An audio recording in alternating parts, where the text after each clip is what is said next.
जी अस्सलाम वालेकुम। मैं तुहाडा अपना अब्दुरमान मदनी। तुसी चैनल वेखदे पे मदनी वाई पीके। जिन्हां बिरावां जे ताईं चैनल नहीं सबसक्राइब किया जल्दी जल्दी मारो सबसक्राइब। अज दा व्लॉग शुरू हो गया जी। अच्छा जी, अज मैं एक अनोखी शै तुहानूं विखाण लगा जिहड़ी मेरे व्लॉग विच पहली बारी होनी है, क्योंकि मैं फद्दी अज ते तुहानूं अज विखाना किहड़ी चीज़ फद्दी है भाई जी। चेक करो 1 2 3 गो। ए चेक करो जी।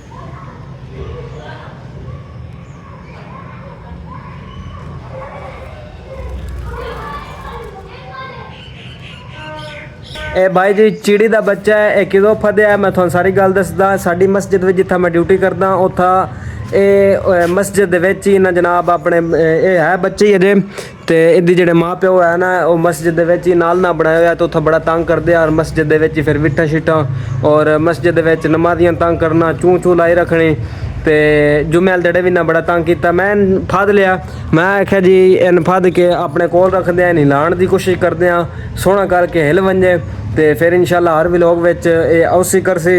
अगर वफादार निकलिया तो फिर औसी, जब वफा निकलिया तो फिर इदा पहला और आखिरी व्लॉग है जी। तो इदा नाम जी मैं रखा जुगनू। और तुसी कोई सोहना जिहा नाम अगर तुहाडे ज़हन विच कोई है सोहना जिहा नाम तुसी कमेंट में जरूर दस्सिया है ताकि मैं वो वाला नाम रखा जिहड़ा तुसी आखो। फिलहाल इसका नाम मैं रखा जी जुगनू।